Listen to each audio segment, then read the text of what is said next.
नमस्कार. तर आज आपण एका अशा व्यक्तीची कथा ऐकणार आहोत ज्याच्याकडे ना मोठी सेना होती ना अफाट संपत्ती, पण त्याच्याकडे होती एक अशी बुद्धी जिने संपूर्ण इतिहास बदलून टाकला. एका अशा ऋषीची कथा ज्याच्या अपमानातून एका साम्राज्याचा जन्म झाला.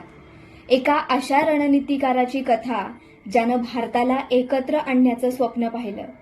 तर ते आहेत चाणक्य.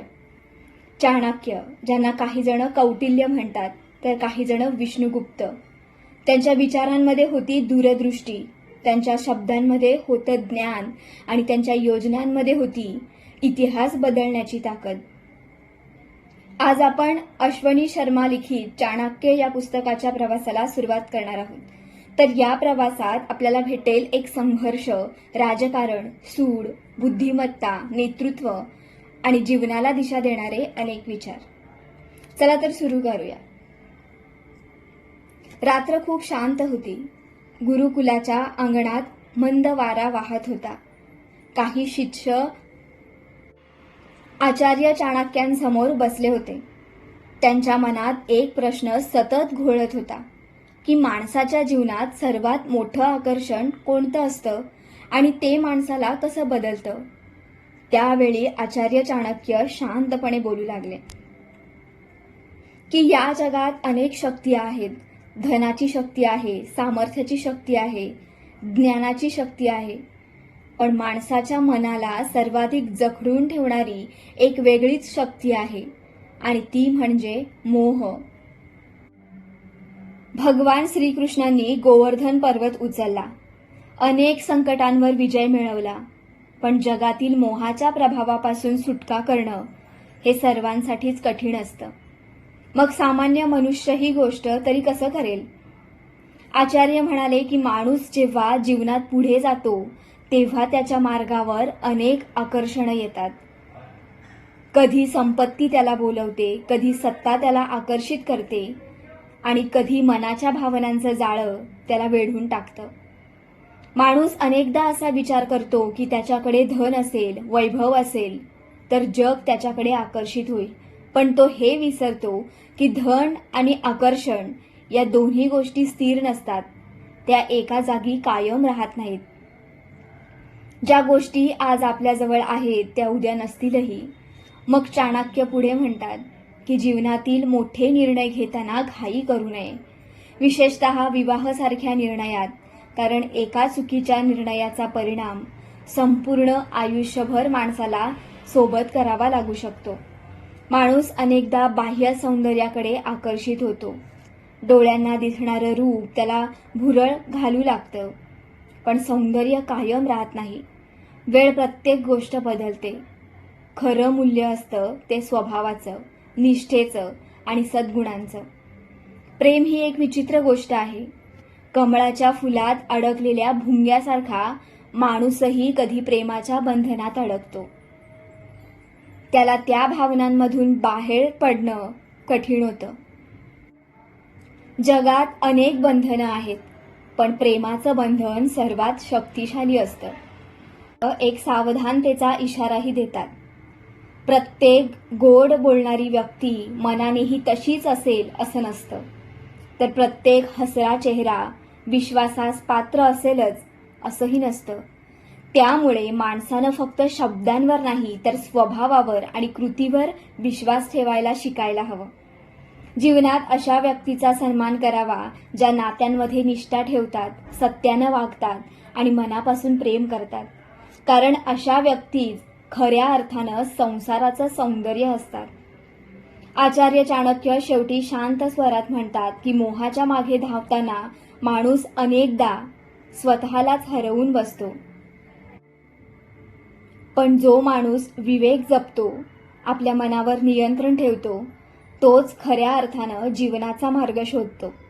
आणि एवढं बोलून आचार्य पुन्हा शांत झाले, पण त्यांच्या शब्दाचे प्रतिध्वनी मात्र शिष्यांच्या मनात बराच वेळ घुमत राहिले. माणसाच्या जीवनात सर्वात मौल्यवान गोष्ट कोणती? धन, सत्ता की ज्ञान? आचार्य चाणक्य काही क्षण शांत राहतात. त्यांच्या चेहऱ्यावर हलकसं स्मित उमटतं आणि मग ते बोलू लागतात. मनुष्य जन्माला एकटा येतो आणि एकटाच जातो, पण या दोन टोकांमधल्या प्रवासाला त्याला सोबत लागते आणि त्या सोबतीचं नाव आहे मित्र. परंतु प्रत्येकजण मित्र असतोच असं नाही. काही लोक तुमच्या समोर गोड बोलतात, तुमची स्तुती करतात, तुमच्या प्रत्येक गोष्टीला होकार देतात, पण तुम्ही पाठमोरे होताच तेच लोक तुमच्या चुका मोजू लागतात, तुमच्याविषयी वाईट बोलू लागतात. अशा व्यक्ती मित्र कधीच नसतात. ते हसऱ्या चेहऱ्यात लपलेले शत्रू असतात. मग आचार्य पुढे म्हणतात की मित्राची खरी ओळख आनंदाच्या क्षणी होत नसते, कारण आनंदात तर प्रत्येकजण सहभागी होतो, पण संकटाच्या काळात जो तुमच्यासोबत उभा राहतो, जो तुमच्या डोळ्यातील वेदना समजतो, तो तुमच्या दुःखाचं ओझं स्वतःच्या खांद्यावर घेतो, तोच खरा मित्र असतो. धन असेपर्यंत माणसाभोवती अनेक लोक गोळा होतात, गोड बोलतात, त्याची स्तुती करतात, स्वतःला जवळचे म्हणवून घेतात. पण एकदा का वेळ बदलली, परिस्थिती बदलली की यातील अनेक चेहरेही बदलून जातात.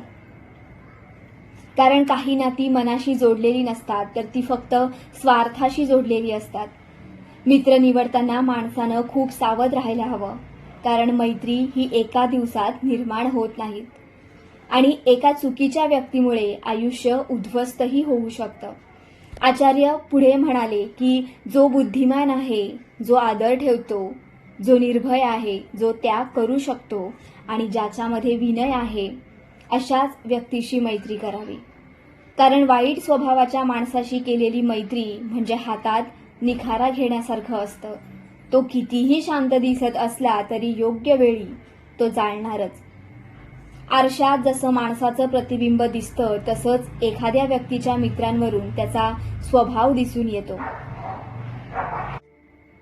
तुम्ही कोणासोबत चालता, कोणासोबत बोलता आणि कोणावर विश्वास ठेवता, हेच तुमचं व्यक्तिमत्व सांगत असतं.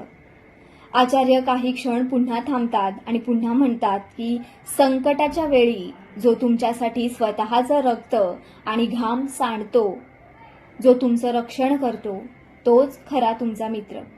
बाकी सर्वजण फक्त सोबती असतात. आणि त्या दिवशी शिष्यांना समजलं की मित्रांची संख्या महत्वाची नसते, महत्वाचा असतो तो एक असा मित्र जो परिस्थिती बदलली तरीही बदलत नाही. कारण जीवनाच्या प्रवासात हजारो ओळखींपेक्षा एक खरा मित्र अधिक मौल्यवान असतो. माणसाला खरं सुख कुठे मिळतं? संपत्तीत, सत्तेत की मोठ्या यशात?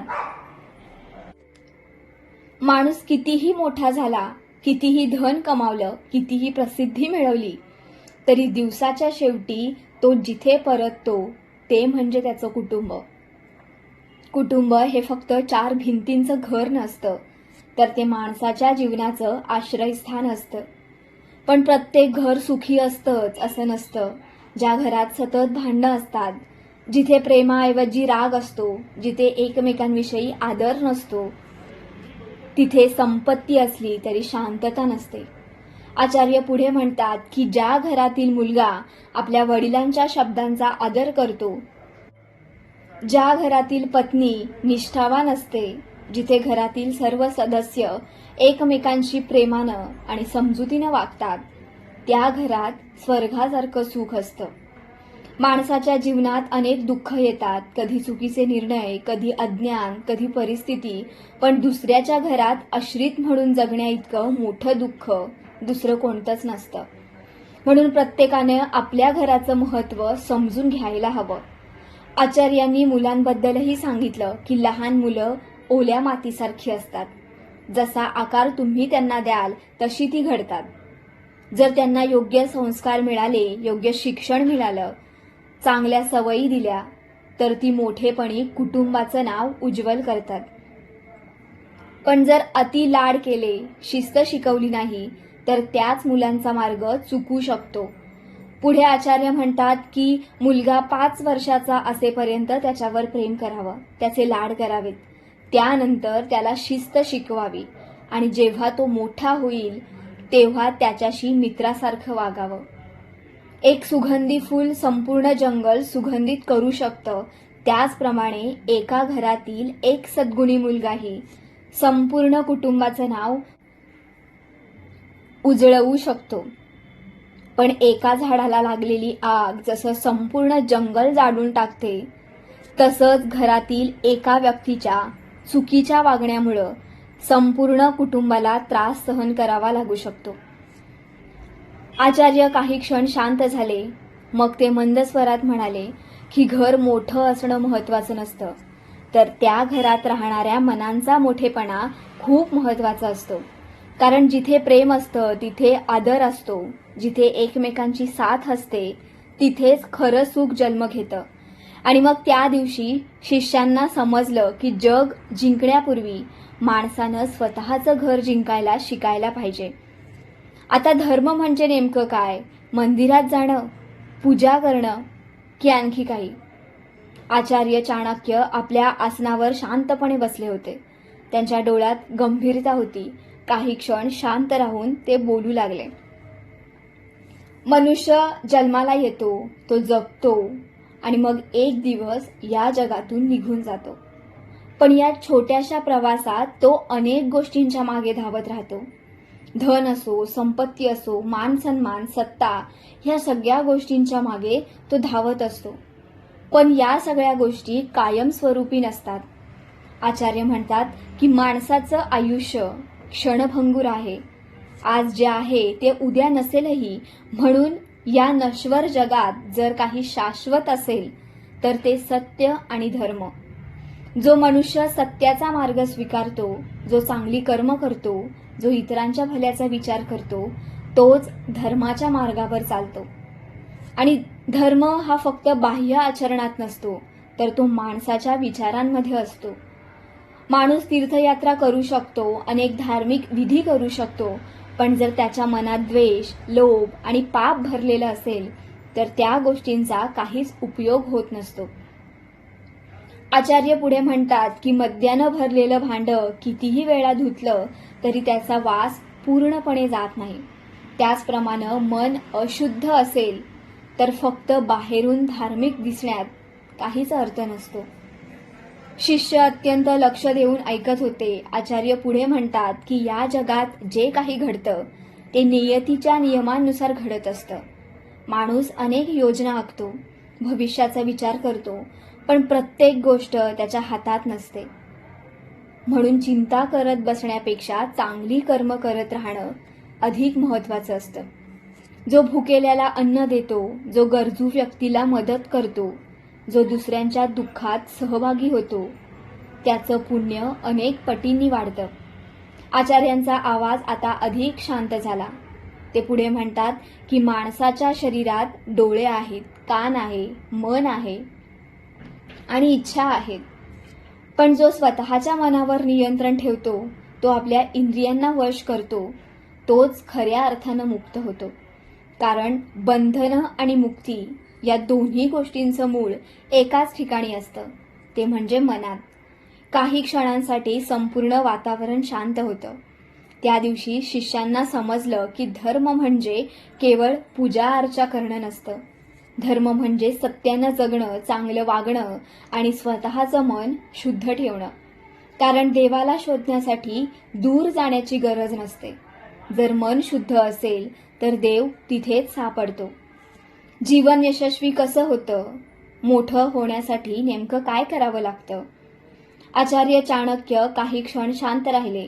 त्यांनी सभोवताली नजर फिरवली आणि मंद स्वरात बोलायला सुरुवात केली की माणूस आपल्या जीवनात अनेक गोष्टी शिकतो, अनेक लोकांना भेटतो, अनेक अनुभव घेतो, पण अनेकदा तो छोट्या छोट्या गोष्टींकडे खूप दुर्लक्ष करतो आणि मग त्याच छोट्या गोष्टी पुढे मोठं रूप धारण करतात. माणसानं सर्वात आधी स्वतःला काही प्रश्न विचारायला शिकायला हवं. मी माझा वेळ कसा घालवत आहे? माझे मित्र कोण आहेत? माझे शत्रू कोण आहेत? आणि मी जे काम करतो त्याचा शेवट काय होणार आहे? कारण या प्रश्नांच्या उत्तरामध्येच माणसाचं भविष्य लपलेलं असतं. आचार्य पुढे म्हणतात की शहाणा माणूस येणाऱ्या संकटांचा विचार आधीच करतो. तो अडचणी येण्याची वाट पाहत बसत नाही, कारण संकट दारात उभी राहिल्यानंतर तयारी करण्यासाठी वेळ उरतच नाही. जो माणूस दूरचा विचार करत नाही तो परिस्थितीच्या जाळ्यात अडकतो.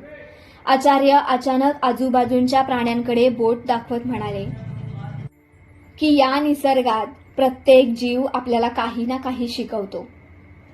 सिंह जेव्हा शिकार करतो तेव्हा तो आपली पूर्ण शक्ती पणाला लावतो. अर्धवट प्रयत्न तो कधीच करत नाही. कोंबडा पहाट होण्याआधीच जागा होतो, नेहमी सज्ज असतो. कुत्रा जे मिळेल त्यात समाधान मानतो, पण सावध राहणं कधीच सोडत नाही. कावळा गरजेच्या वस्तू वेळेवर साठवून ठेवतो आणि सहज कोणावर विश्वास ठेवत नाही. गाढव थकलेलं असलं तरी काम पूर्ण करत राहतं. आचार्य पुढे म्हणतात की जर माणसाने या छोट्या छोट्या गुणांना आपल्या जीवनात उतरवलं तर त्याच्यासाठी कोणतीच अडचण अशक्य राहणार नाही. पण एक गोष्ट कायम लक्षात ठेवा की जास्त सरळ आणि भोळं असणं नेहमीच चांगलं नसतं. जंगलात सरळ वाढलेली झाडं आधी तोडली जातात, पण वाकडी तिकडी झाडं तशीच उभी राहतात. म्हणून स्वभावात नम्रता असावी, पण स्वतःचं संरक्षण करण्याची बुद्धीही असावी. शिष्य एकाग्र होऊन ऐकत होते. आचार्य पुन्हा म्हणाले की भूतकाळ बदलता येत नाही आणि भविष्य अजून आलेलं नसतं. मग माणूस का त्याची चिंता करत बसतो? जो वर्तमानात जगतो, जो आजचं काम पूर्ण मनाने करतो, तोच जीवनात पुढे जातो. जीवनात यश हे अचानक मिळत नाही, ते मिळतं सातत्यानं केलेल्या प्रयत्नांनी, योग्य विचारांनी आणि शक्तीनं. आणि त्या दिवशी शिष्यांना समजलं की मोठे निर्णयच जीवन बदलत नाहीत, तर अनेकदा रोजच्या छोट्या सवयी, छोटे विचार आणि छोटे निर्णयच संपूर्ण आयुष्याची दिशा बदलून टाकतात. आता जीवनात योग्य मार्ग कसा निवडायचा? कारण प्रत्येक वळणावर माणसासमोर अनेक मार्ग येतात. काही सोपे असतात, काही कठीण असतात, काही आकर्षक दिसतात, पण शेवटी कुठला मार्ग योग्य आणि कुठला अयोग्य हे ओळखणं कठीण होऊन बसतं. आचार्य चाणक्य आपल्या आसनावर शांतपणे बसले होते. त्यांनी शिष्यांच्या चेहऱ्याकडे पाहिलं आणि मंद स्वरात बोलायला सुरुवात केली. ते म्हणतात की माणूस आयुष्यभर शिकत राहतो, पण काही गोष्टी अशा असतात ज्या मोठमोठ्या ग्रंथांपेक्षा जास्त शिकवून जातात, आणि त्या म्हणजे अनुभवातून निर्माण झालेली सुप्ते. आचार्य म्हणतात की मूर्ख माणसाला उपदेश करून काहीच उपयोग नसतो, कारण रिकामा भांड्यात पाणी भरता येतं, पण आधीच अहंकारानं भरलेल्या मनात ज्ञान हीच भरता येत नाही. जो माणूस स्वतःला सर्वज्ञ समजतो त्याला सत्य सांगितलं तरी ते स्वीकारत नाही. म्हणून शहाण्या माणसानं आपल्या शब्दांचा वापर योग्य ठिकाणीच करावा. शिष्य शांतपणे ऐकत होते. आचार्य पुढे म्हणतात की हातात असलेली गोष्ट सोडून पळणाऱ्या गोष्टींच्या मागे लागू नका, कारण अनेकदा माणूस आपल्या जवळ असलेल्या सुखाची किंमत समजूनच घेत नाही.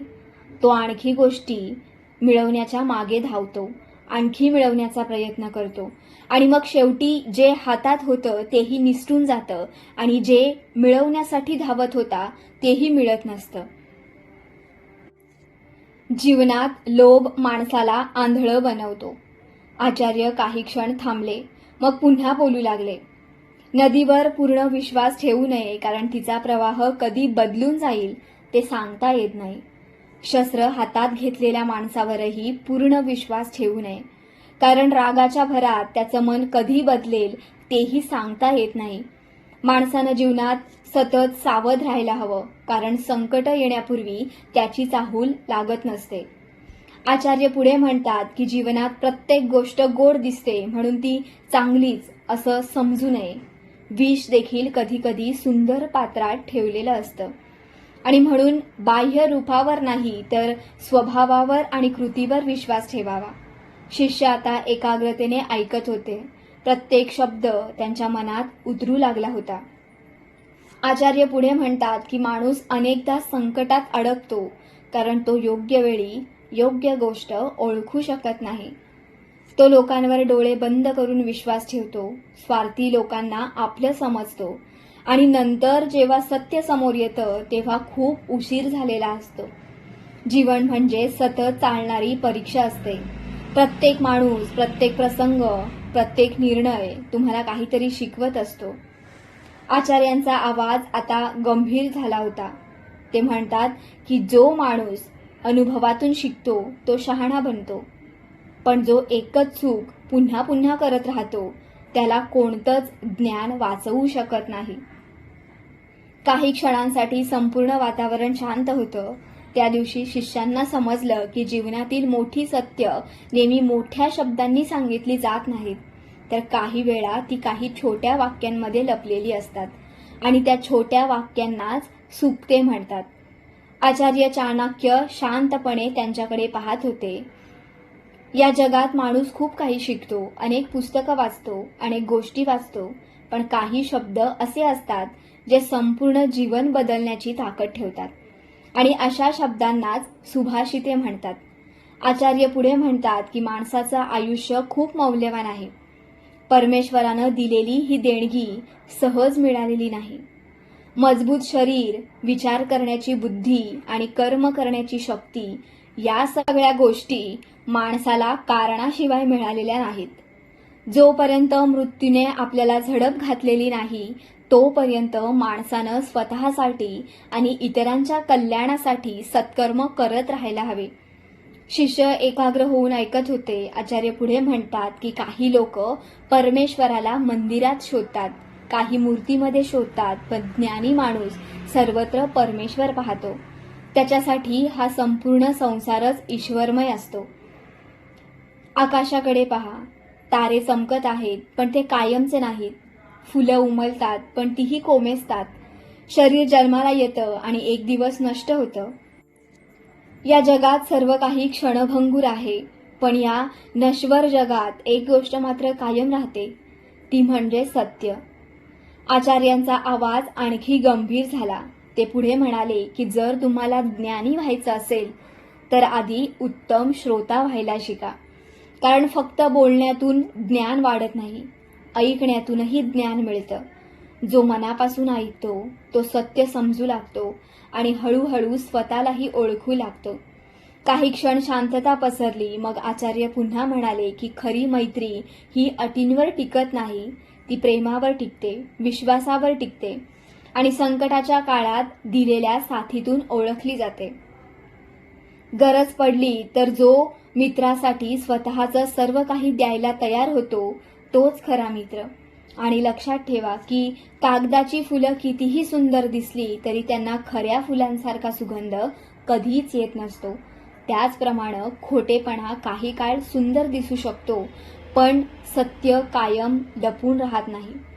आचार्य पुढे म्हणतात की माणूस बाहेरचं जग जिंकण्याचा प्रयत्न करतो, पण सर्वात कठीण गोष्ट कोणती, तर ते आहे स्वतःच्या मनाला जिंकणं. कारण मन जिंकली तर जीवन जिंकलं.